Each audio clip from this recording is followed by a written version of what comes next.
इतिहास के बारे में कुछ बेसिक जानकारी दे दिया, ठीक है। अब हम पढ़ेंगे क्या, प्राचीन भारतीय इतिहास, प्राचीन भारतीय इतिहास, ठीक है। आज हमारा ये है कि प्राचीन भारतीय इतिहास के बारे में आज हम लोग को पढ़ना है, ठीक है। जैसा कि हमने आपको पिछले क्लास में ये बताया था कि इतिहास को हम लोग कितने भागों में बांटे थे, 3 भागों में। कौन कौन? प्राचीन काल, दूसरा कौन सा काल, मध्यकाल, और तीसरा आधुनिक काल, ठीक है। तो हमने पिछली क्लास में सिर्फ इतिहास की कुछ मूलभूत बातों को बताया था। अब इसका जो इतिहास जो है ना, एक समंदर है, और उस समंदर के पहले किनारे पे हम लोग जाने वाले हैं, ठीक है। तो आज हम पढ़ेंगे किसके बारे में, प्राचीन काल में। उसके बाद क्या पढ़ेंगे, मध्यकाल, उसके बाद आधुनिक काल। यानी कि क्रमबद्ध तरीके से आप किसी चीज को पढ़ोगे ना, तो आपको बेसिक समझ में आएगा, यानी कि बहुत ज्यादा समझ में आएगा, ठीक है। एक साथ आप नहीं समझ सकोगे, ठीक है। तो आज हम किसके बारे में बात करने वाले हैं, प्राचीन काल के बारे में, ठीक है। ध्यान से सुनना आप लोग, क्योंकि इतिहास जो है ना, ये सिर्फ सुनने की चीजें हैं। अकबर सुनते सुनते विद्वान हो गया था, ठीक है। आप अकबर के बारे में जब आप पढ़ोगे तो आपको पता चलेगा कि अकबर के पास जो है ना, उसके दरबार में बहुत सारे विद्वान रहा करते थे, और उनकी बातों से को सुन सुन के वो इतने महान शासक बन गए, ठीक है। 14-15 अभिलेख का निर्माण करवा दिए, ठीक है। ठीक उसी प्रकार से आप लोग सुने, और जहां नहीं समझ में आए वहां पे पूछे। तो इतिहास को सबसे पहले हम कितने भागों में बांटे थे, 3 भागों में। कौन कौन? प्राचीन काल, मध्यकाल, और दूसरा आधुनिक काल। अब हम बात करेंगे प्राचीन काल के बारे में, ठीक है। किसके बारे में बात करेंगे, प्राचीन काल के बारे में। तो अगर हम प्राचीन काल को भी 3 भागों में बांट दे तो किसी को दिक्कत? पहला, प्रागैतिहासिक काल, ठीक, ये पहला भाग हो गया। दूसरा भाग हो गया आद्य ऐतिहासिक काल, ठीक है। थोड़ा सा लिखने में इधर उधर हो जाए कोई फर्क नहीं पड़ता, आप लोग समझदार हैं, ठीक है। और तीसरा क्या है, ऐतिहासिक काल, ऐतिहासिक काल, ठीक है। तो देखो, हमने इतिहास को 3 भागों में बांटा, प्राचीन काल, मध्यकाल और आधुनिक काल। अब प्राचीन काल को भी हम लोगों ने क्या कर दिया, इसको 3 भागों में बांट दिया। कौन कौन? प्रागैतिहासिक काल, आद्य ऐतिहासिक काल और ऐतिहासिक काल। यहां तक किसी को समझने में दिक्कत नहीं ना? अब देखो, अब यहाँ पे एक सवाल और आता है कि सर, प्राग ऐतिहासिक काल किसे कहते हैं, आद्य ऐतिहासिक काल किसे कहते हैं, और ऐतिहासिक काल किसे कहते हैं? मन में चलता होगा ना कि सर, प्राग ऐतिहासिक काल क्या होता है, आद्य ऐतिहासिक काल क्या होता है, और ऐतिहासिक काल क्या होता है। तो ध्यान से देखना कि ये जो प्राग ऐतिहासिक काल है ना, इसमें ना तो लिखित साक्ष्य मिला, ना किसी प्रकार का साक्ष्य मिला। यानी कि किसी भी प्रकार का लिखित साक्ष्य नहीं मिला। जैसे अगर हम अशोक के बारे में पढ़ेंगे तो शिलालेख के द्वारा, यानी लेखन प्रक्रिया द्वारा क्या मिला था, सबूत मिला था। तो यहाँ पे ना तो लिखित कोई साक्ष्य मिला, और ना ही कोई ऐसा साक्ष्य, घर या झोपड़ी या विभिन्न प्रकार की वस्तुएं, ऐसा कुछ भी साक्ष्य नहीं मिला। उसी को हम क्या कह देंगे, प्राग ऐतिहासिक काल कह देंगे, ठीक है।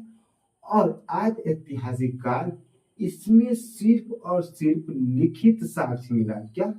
लिखित साक्ष्य मिला, लिखित साक्ष्य मिला, किंतु इसे पढ़ा नहीं गया, पढ़ा नहीं गया। ध्यान देना कि इसमें ना तो लिखित साक्ष्य मिला, ना किसी पर भी प्रकार की वस्तुएं मिली जिससे ये प्रमाणित करता हो कि प्राग ऐतिहासिक काल के समय कुछ ऐसी घटनाएं घटी, या वहाँ के लोग कैसे थे, वहाँ का खान पान कैसा था, वातावरण कैसा था, क्योंकि हम किसी भी चीज को, ये बोर्ड है, इसे देखेंगे तभी तो हमें पता चलेगा कि ये बोर्ड है।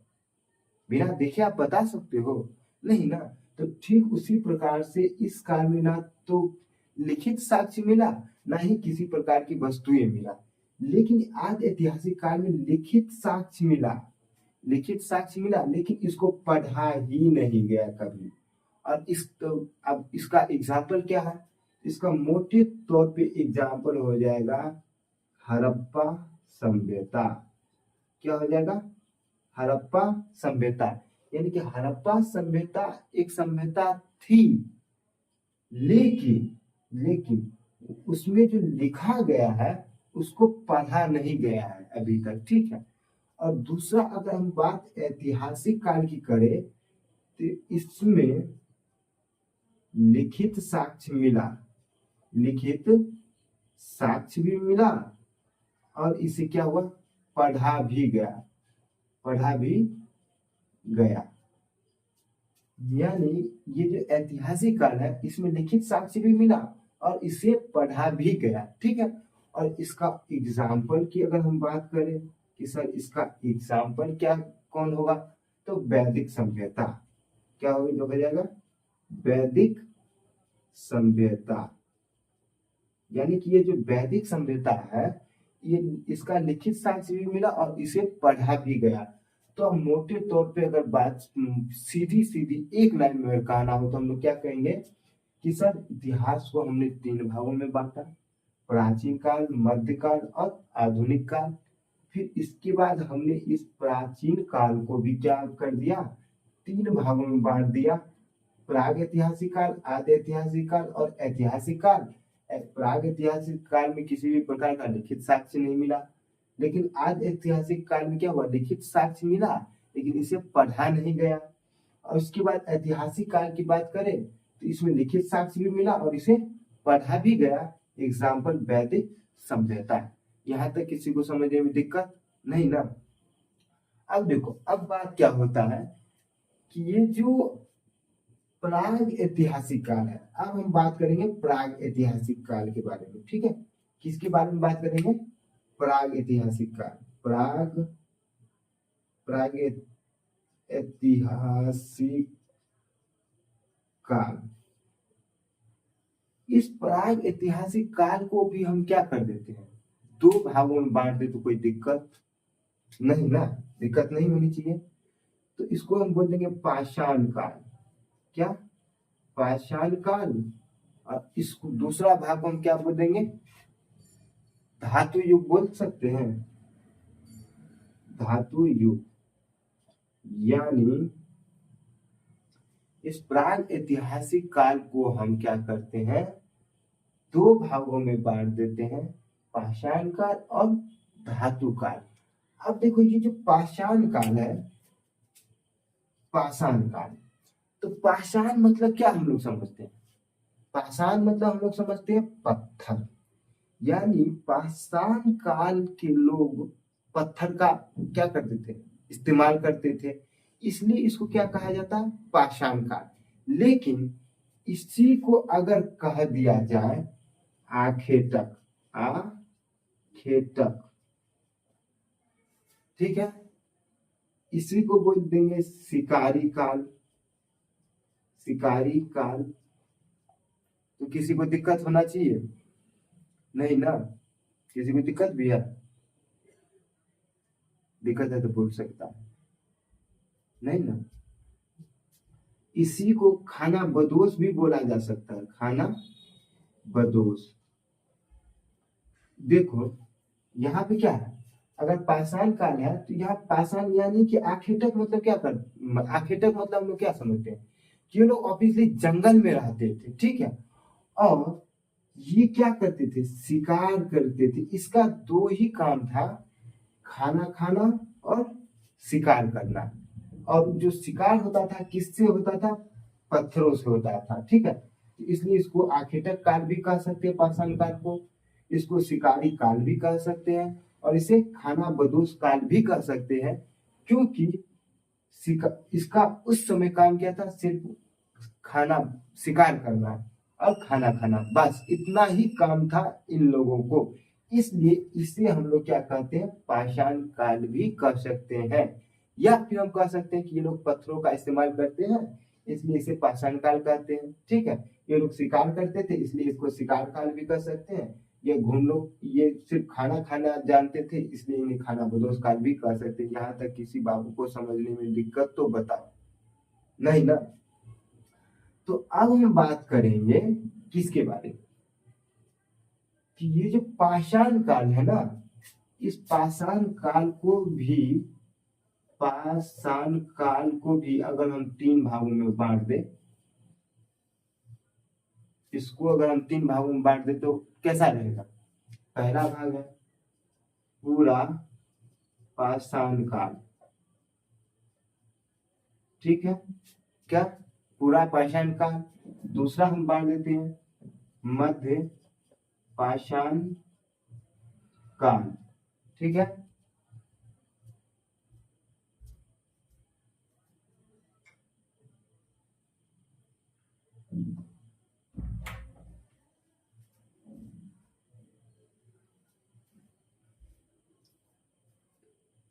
और हम तीसरा बांट देते हैं इसको नव पाषाण काल, नव पाषाण,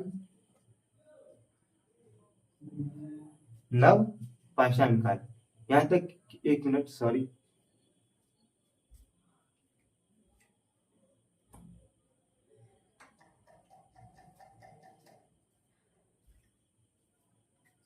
माफी चाहता हूं। तो ये जो पाषाण काल है, इसको अगर हम 3 भागों में बांट दें तो कैसा रहेगा। देखो 3 पॉइंट याद रखना, हमने इतिहास काल को 3 भागों में बांटा, प्राचीन काल, मध्यकाल और आधुनिक काल।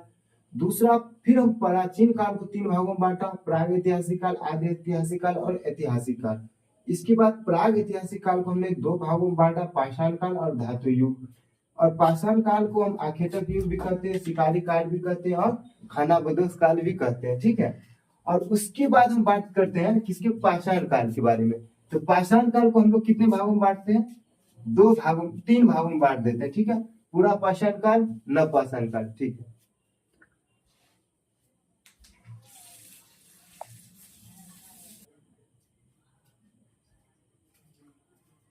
तो जैसा कि हमने आपको बता दिया था कि पाषाण काल को कितने भागों में बांटा गया है, 3 भागों में, पूरा पाषाण काल, मध्य पाषाण काल और नव पाषाण काल, ठीक है। अब देखो इन सब में क्या क्या घटनाएं घटा, मेन पॉइंट ये है, ठीक है। तो अगर हम पूरा पाषाण काल के बारे में बात किया जाए, तो ये जो पूरा पाषाण काल था ना, इसमें क्या हुआ था, आग का खोज हो गया, बस इतना ही ध्यान रखना है, इससे ज्यादा ध्यान नहीं रखना है। इसमें किसका खोज हुआ था, आग का खोज हुआ था, ठीक है। और मध्य पाषाण काल में अंत्योष्टि, किसका, अंत्योष्टि। अंत्योष्टि मतलब हम समझते हैं आप लोग क्या होता है, अंत्योष्टि मतलब होता है क्या, अंतिम संस्कार, यानी कि दफनाने की साक्ष्य मिला है, ठीक है। अब वही अगर नव पाषाण काल की बात किया जाए, तो नव पाषाण काल में लोग ने क्या किया, अस्थाई जीवन जीना, अस्थाई निवास करना शुरू किया था, क्या, अस्थाई निवास करना शुरू किया था। और इसके बाद इन लोगों ने क्या किया, सबसे पहले पशुपालन, पशुपालन करना शुरू किया था, ठीक है, पशुपालन। और इन्होंने सर्वप्रथम पालतू जानवर किसको बनाया था, कुत्ता को बनाया था, ठीक है। इसके बाद फिर पशुपालन के बाद कृषि करना शुरू कर दिया।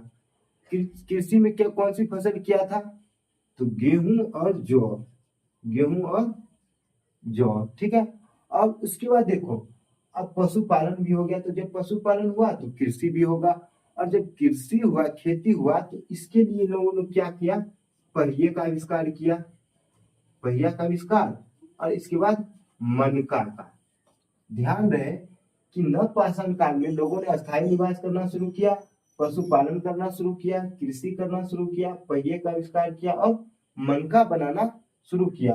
और ये पशुपालन में सर्वप्रथम कुत्ता को पालतू जानवर बनाया।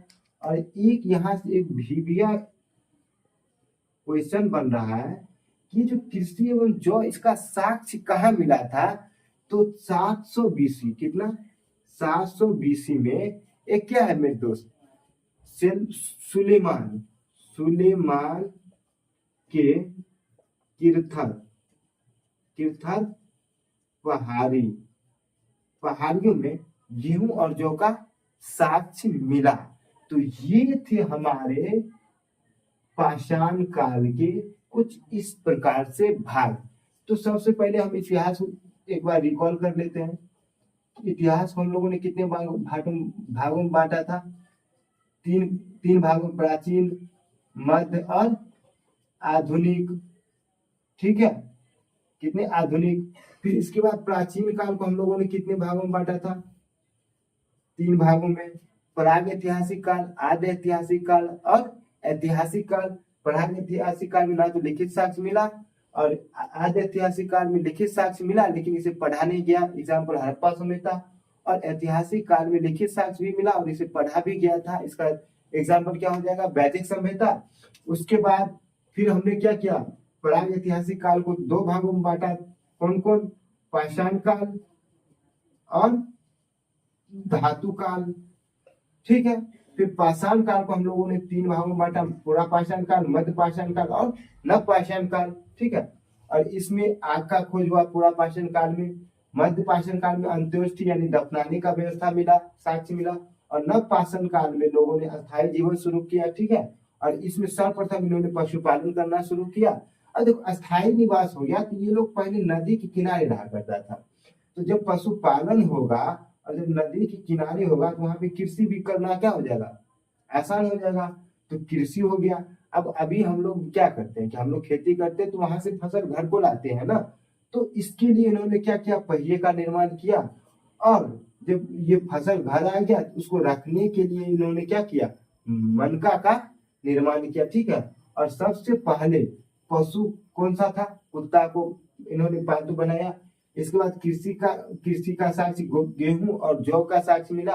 कहाँ मिला? 700 BC में सुलेमान के किरथर पहाड़ियों से मिला। ठीक है, तो ये कुछ हमारे थे क्या? पाषाण काल के कुछ छोटे से भाग। ठीक है, मिलते हैं अगले भाग में।